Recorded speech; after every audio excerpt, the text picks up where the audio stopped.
All right, this is my boy Kwame Ellis. We go to the same church.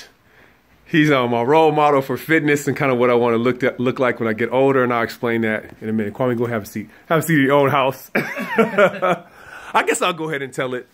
Kwame is a former NFL athlete, and he is the ripe young age of 68.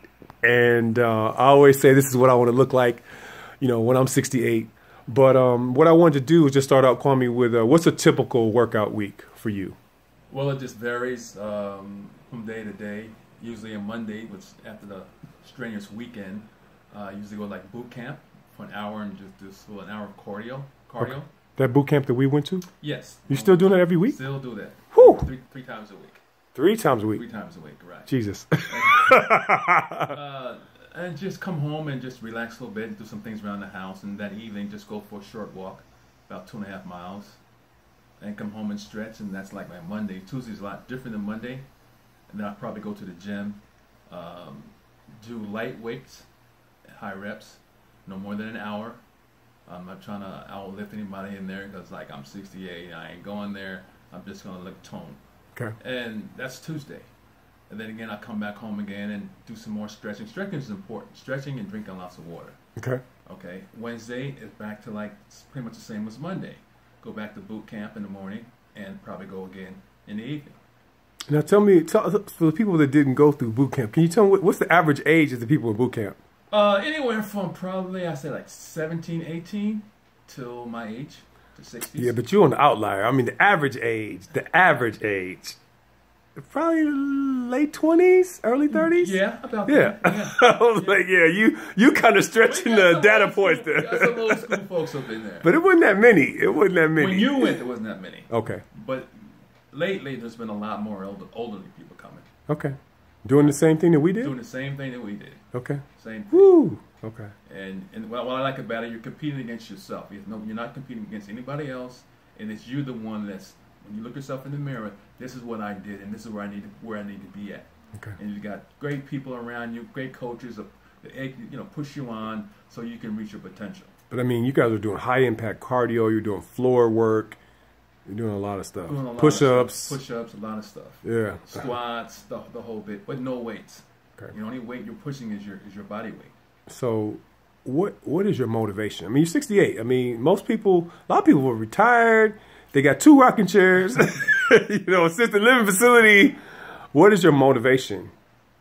Seeing other people my age needing some assistance of getting from here to there, have to use a bunch of medication, and just not really living up to a quality of life. Now, I don't want to be like that. My goal for me in life is try to reach 100, and whatever it takes to reach 100, I'm good. I'm good. Okay. Okay, so.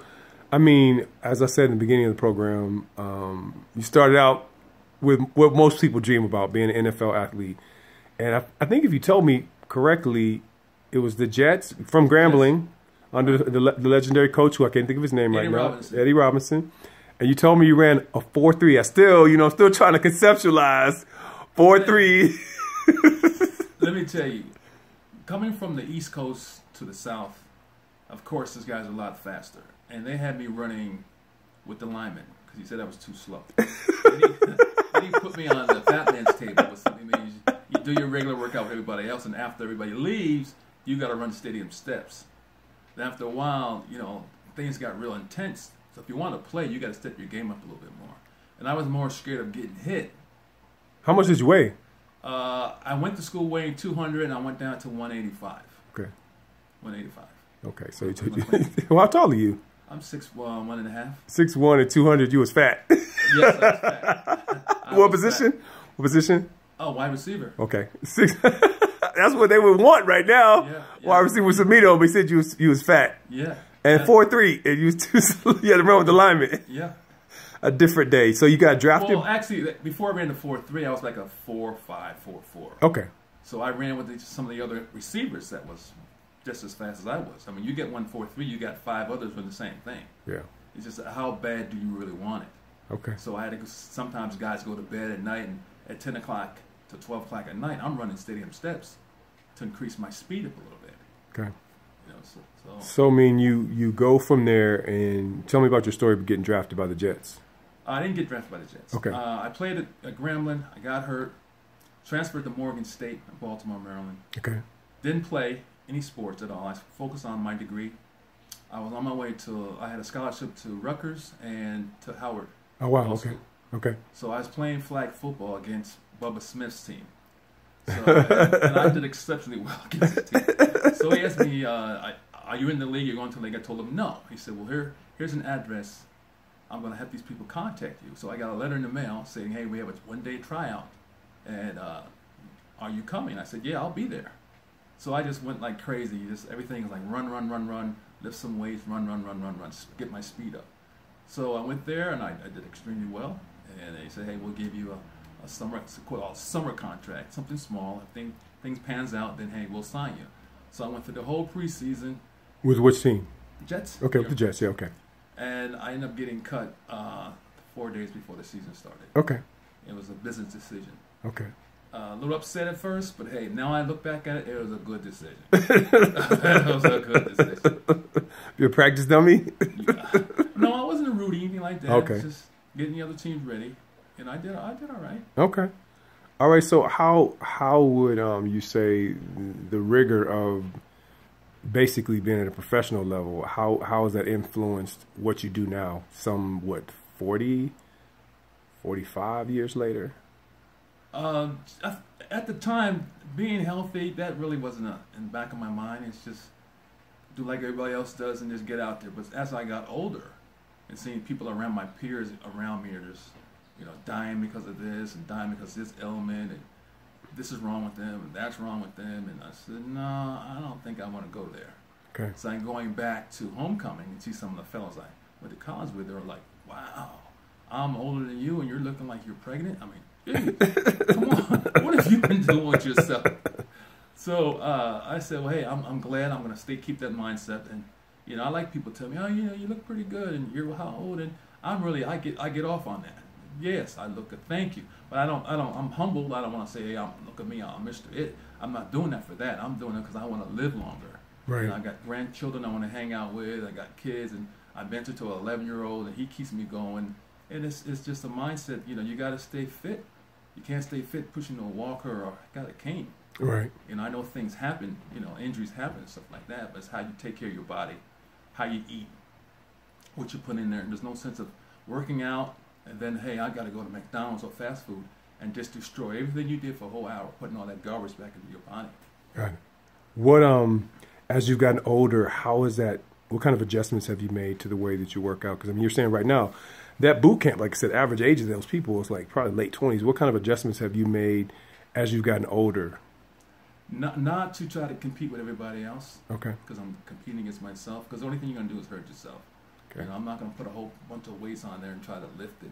I'm doing a lot of, I'm just doing what I can do and don't try to do anymore and just focus on certain parts of my body that needs to be developed. But I know you told me you were on the rowing team. What was the average age of the rowing team that you were on? That was just last year. Yeah. Those are for adults. Okay. Really. It's adult. 25 is an adult. What average age? Well, it was the. Is it a senior team or? Senior, I want to say seniors, just people that are in their 30s. Okay, yeah, I'm just saying because your mentality. You're 68. You roll with 30 people with 30s, and your mentality is such that we all adults, but you could be their parents, and you don't. It's amazing to me that you don't look at it that way. But what I'm trying to describe for our viewers is you're doing an activity that will be strenuous to most 30-year-olds, and I'm trying to figure out how you made the adjustment because even though you say you don't try to compete. If people could really see you, get these calves and everything. This boy, a big boy, he kind of chopped up, see them guns and stuff. This is a big boy. You're still probably stronger, more fit than a lot of 35-year-olds, certainly a lot of 40-year-olds. So I'm wondering what kind of adjustments have you made over the years to the way that you work out? Well, I read up on a lot of working out things, okay, folks of my age, and try to try it, some of the things that they're talking about. And if it fits, fine. If not, I'll go on something else. When I knew when I was in high school, I was on a rowing team in high school. We did 8s. I did extremely well. And then actually when I moved out here to Arizona, I just noticed it just driving past Tempe Marketplace. Tempe Lake, hey, they got a rowing team out there. So I signed up, went online, signed up, took a swim test, went out there. I was rowing eights. He said, why don't you try the singles? I said, okay. So I got in the boat, started doing singles. I mean, from 5:30 to 7:30 in the morning, up and down. Whew. You know, when did you start this? Oh, this started March. So at 67. Yeah. Okay. Yeah. Now y'all see what I'm talking about. That's what I want to be like when I grow up. Oh my God. Okay, so talk to me about the mentality. What's old? I mean, my kid told me I was old when I was 50. Old, what's your mentality of old? Old is just an age. It's just a number. All it is. You can be old at 20, but it's how you work out. What your lifestyle like. You know, hey, you're 68. You got to be kidding. I thought you was in your 50s. Yeah. Well, that's not old. You know, life starts to me at 50. That's when things really start kicking in. You know, your kids out of the house if you're married. you don't face all these different challenges that are thrown your way, and you're an overcomer. You know, you're an overcomer, and you just keep on pushing. Keep on pushing. Talk to me about your diet and stuff. I've seen you go to the grocery store. I've seen some of the things you do. Talk to me about your diet and how you came up with how you eat. Pop and go. Well, I looked at a lot of things online and a few associates that are into health and fitness and saying start looking at things that's good for you. You know, no beef. If I do beef, maybe a steak once a month. No fried foods. No pork. Fish and chicken. Okay. Baked or broiled. Lots of vegetables, lots of fruit. Okay. So when did you start making these changes? I started making those changes, I think, when I moved out here. So like in your middle to late 60s? Right. Okay. Right. Okay. So what kind of changes have you seen as a result? Well, I'm sleeping better. Okay. You know, I'm not hurting as much as after I work out. Because once you work out, you got to eat a whole plate of food. Oh, I'm tired. I lost this. I lost that. And I don't do all that now because I don't eat after 7 o'clock. And when the later you eat, the way you're not going to get your sleep because your food hasn't digested in your system yet. You still bloated, and you know if your cheeks ain't flapping the covers because you ate all this food. You know you got to eat something. You gotta eat something light that you can sleep well with. Okay. Wow. So what advice would you give to maybe like the average Joe who is, I'll just say, like you said, life begins at 50. The average Joe over 50 who they don't have the pedigree of being like you know, in terms of NFL caliber athlete. Just the average Joe that, you know, has kind of discovered that I haven't really been paying attention to my health and my exercise regimen all that much. What kind of advice would you give them? What I did is take a picture of myself with my shirt off and put it on my refrigerator. So every time I go there, I said, if you want to continue to look like that, you got to really start changing your eating habits. Don't say you're going to do something, don't follow through. The challenge is getting up and actually doing it. Once you start being committed to your workout regimen, you will consistently do more. You do more. Do you have accountability or a trainer? Or yes, I have several. In the area of diet and exercise? Yeah. Talk to me a little bit about how that works as we get ready to wind up. How does that work? Well, I have a log. Okay. And I'm logging everything that I eat. And then I sit and told my accountant, brother, this is what I ate. He said, well, no, you don't need to be eating that. You know, why did you eat that? If you eat this is what's going to happen. You just went ahead and took away a lot of these things out of your body and poured it back in with something totally different. Okay. Totally different. Is your accountability person a fitness, a health or dietitian or? A little bit of both. Okay. All right. I was just wondering what kind of credibility they had to make that. A little bit of both. Okay. Because at some point in time I was working out and I was eating wrong. Okay. So usually when you're on a regimen like this, it's 20% exercise, 80% diet, and 100% commitment. Okay. So if you can check mark on all three of those things, then you're good to go. Final 30 seconds. Any other wisdom that you want to share? Something I didn't touch on? Anybody can do this. Okay. Sitting on the couch and using your remote is not getting you where you need to be at. If you just get off the couch, do some type of exercise, walking or swimming. You don't have to lift weights, or go to the gym and do something. Forget the treadmill. The treadmill is nothing. Go for a walk, actual walk. Put your headphones on, go for a walk, and you'll see you can do that consistently, you will see a big difference. and start logging out whatever you do for the following week. You see where you're at. Fantastic. So this has been Ivan at Fit at 50 with my first guest, Kwame Ellis, formerly of the New York Jets. Thank you, guys.